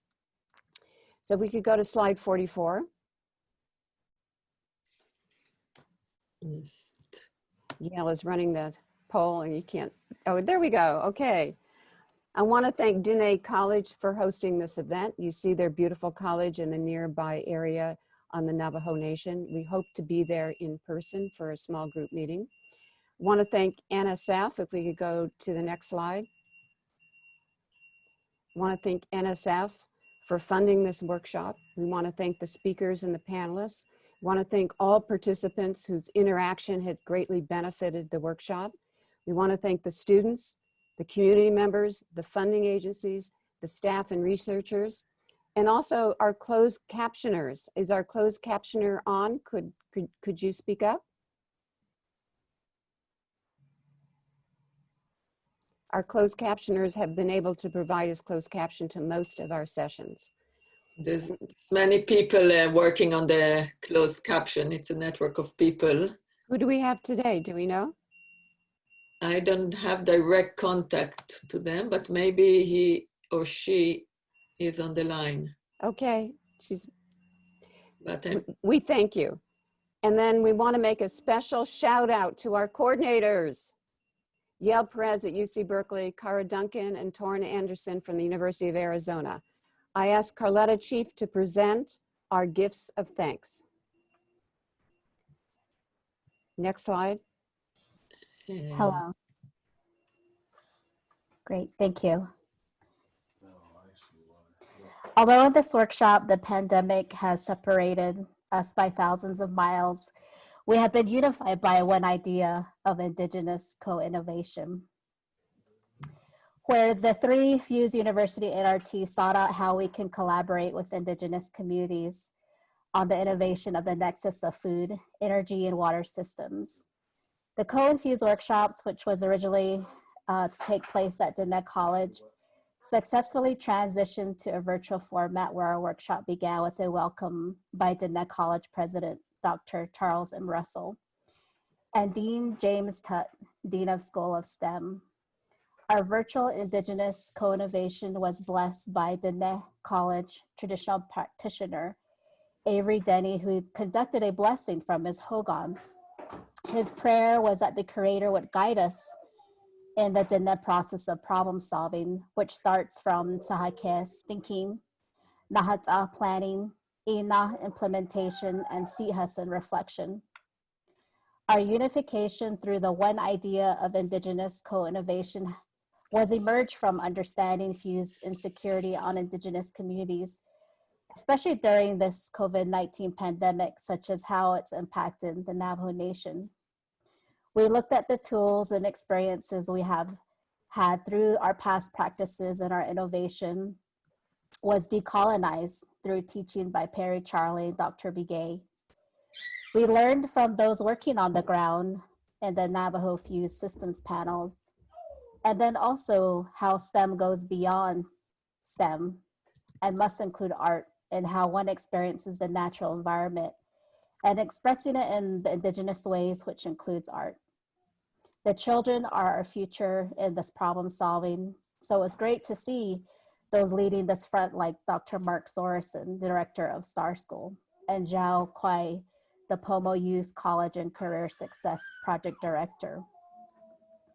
I want to thank each of you as participants for not only attending, but being engaged in this virtual workshop safely from your homes. I want to thank Diné College for being our virtual host and building a sense of community even on this virtual platform.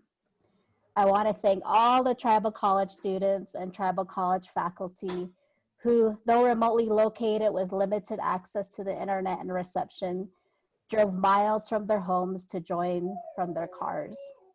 I want to thank each trainee from all the three universities for being engaged and serving as role models to the Tribal College students. We hope that your training in FEWS has been enhanced and been motivating.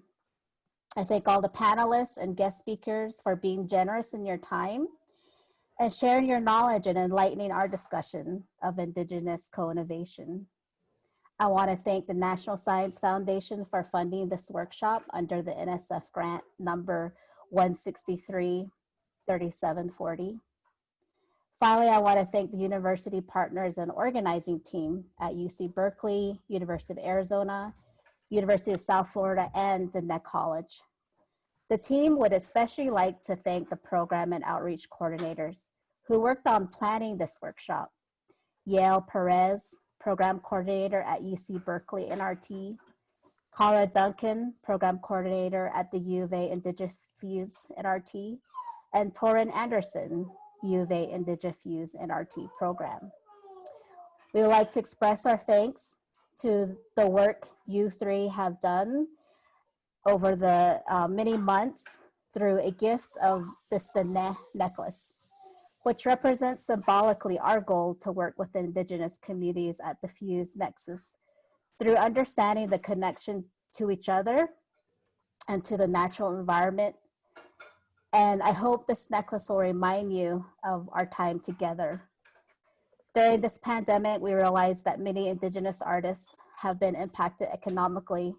So we made a concerted effort to support a Diné artist who drove 60 miles from a remote location in Monument Valley, Utah, to mail this gift directly to you. So you should be receiving it shortly. Melissa Atine expresses her thanks and said that through this purchase, she's able to provide food for her family with the support of her business. If you'd like to support her business, we've listed her contacted here on the slide. So the slide is not showing, I don't think. Yael, could you show slide 46? It was there, I was asked. Yeah, I had asked her to take it down while Carlotta was speaking, and I'm putting the contact information for Melissa Atine in the chat right now. Okay, great, thank you. Thank you. Sorry, that's the reminder for the other poll. So we thank you so much, each and every one of you.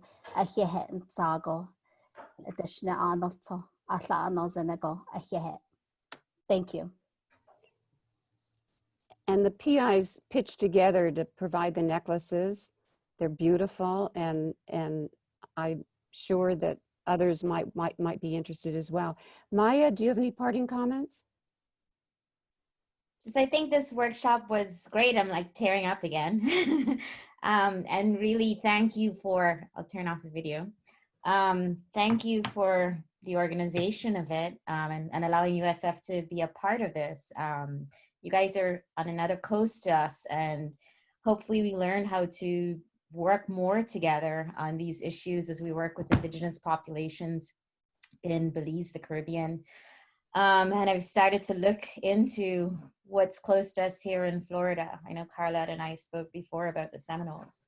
And I hope that our students who've been in courses this week still, when they view these workshops, will take a lot from them. So thank you so much. I imagine Becky may want to say something also. Yes, I'm from somewhere in Georgia. I was glad that I was able to join today. I just wanted to.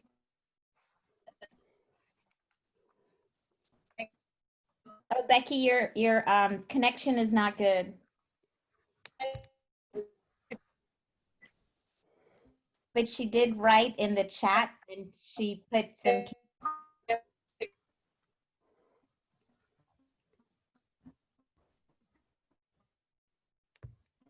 Maybe I could just read what she wrote in the chat.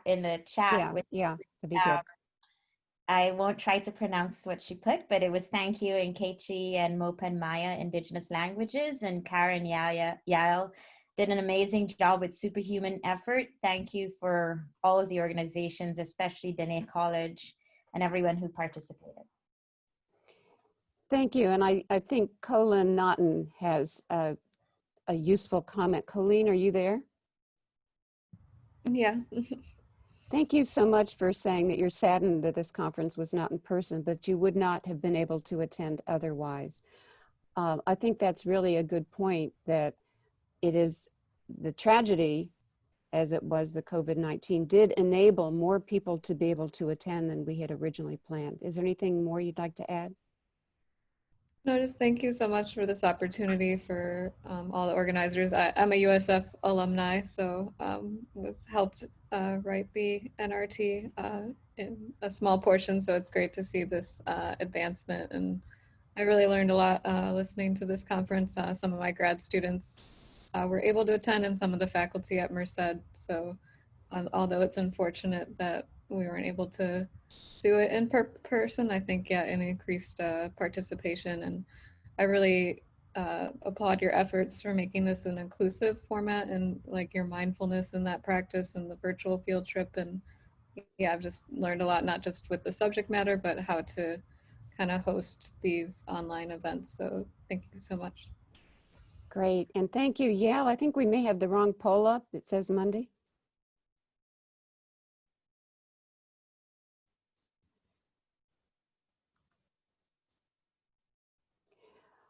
Okay, I turn it back over to Carletta.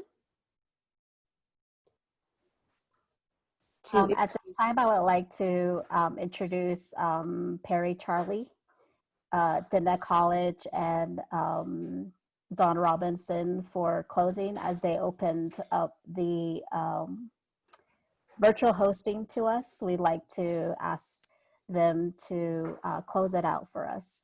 We'll have Don say a few words, and then Perry will be doing a blessing for us. Thank you, Carletta, and everybody.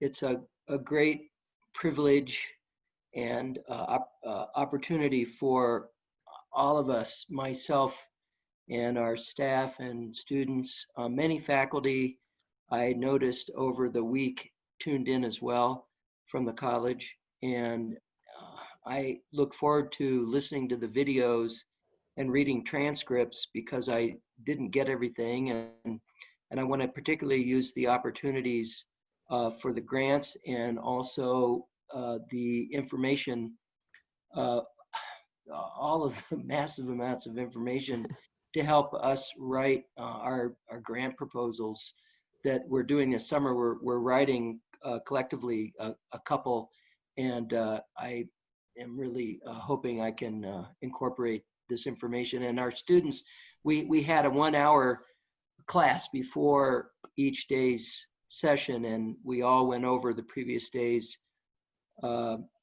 workshop, and the students really benefited greatly.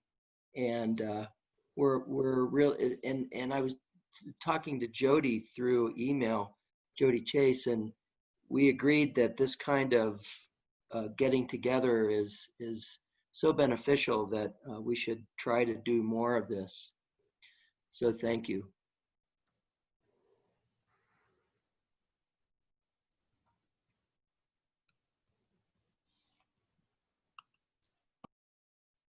Perry was concerned that he may not have good connections today, earlier today in our meeting.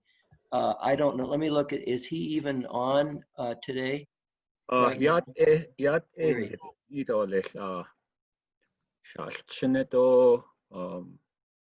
People from all walks of life. Thank you.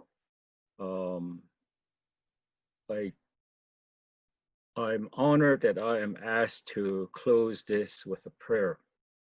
Let me read first about some words of wisdom from Hehake Sapa, one of our great Indian medicine person who eventually became a chief. Everything an Indian does is in a circle. And that is because the power of the world also works in circles. And everything tries to be round. This knowledge came to us from the outer world without religion. Everything the power of the world does is done in a circle. The sky is round. And I have heard that the earth is round like a ball, and so are the stars. The wind, in its greatest power, whirls. Birds make their nests in circles, for theirs is the same religion as ours. The sun goes forth and goes down again in a circle. The moon does the same, and both are round. Even the seasons form a great circle from childhood to childhood. So it is in everything where power moves. Our teepees, our hogans, are round like the nests of birds, and they are always set in a circle, the nation's hoop, a nest of many nests, where the Great Spirit met for each of us to hatch our children. CoInFEWS has allowed us to find our face, find our heart, and find our foundation. And on behalf of the Nick College, I welcome and I thank you. Over thousands of years, our traditional knowledge has been used and passed down from generation to generation through oral tradition. There exists in CoInFEWS a great opportunity to bring together technology and traditional knowledge to support not only Native American people, but people of all races, to provide a modern and sustainable lifestyle in a healthy environment where Earth is respected and honored. Let me close with a prayer in the Dene language. Ahehe shirigan God lini kudo gana ho ade honlo. Nalchenenit le nchedenit I konsodazan be adalia. Do ne ol nastan in la wade yade belash la nin tke e hotza bihinla nlche bihinla nlche na yil now.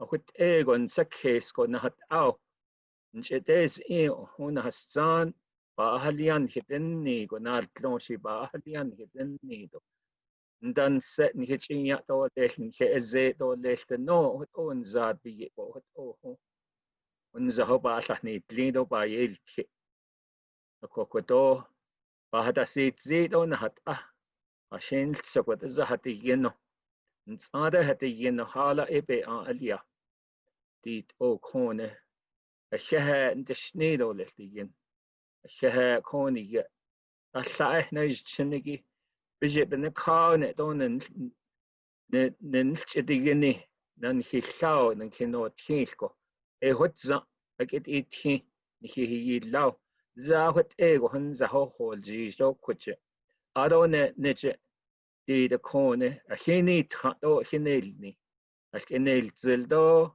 a hinel nishko a hilna hit ago hot o anle o yon hilna hot ikon hitne o hayut hitat za ati ye go shibni tastel in de batsotilzen hinat ani batsotilzen bekinta huit ahagi ado ezel en salaudan leni dezalsko ikone deza shin hikilto bije eteno nalki nahalongo hot o hashit o wotje go e de konen hiche hot akon de e ko batsotilzen bana ikha hits aje hunle ado koben hasit anigin galchene ohol ado kone dan kinigida e alts kone ilne de ligeno nchen sikeso nchen chol o e alche hundelia dole ko yat e kone na sayat e ndot le ni hitoyat e ndot le ni hinchiyat e ndot le ado ande da kone beho stoi kone shantin da altoyat e ndot le awet ego e nzabi yete wajona hadot le wajona hasli dole. Amen and amen. Thank you, Carletta.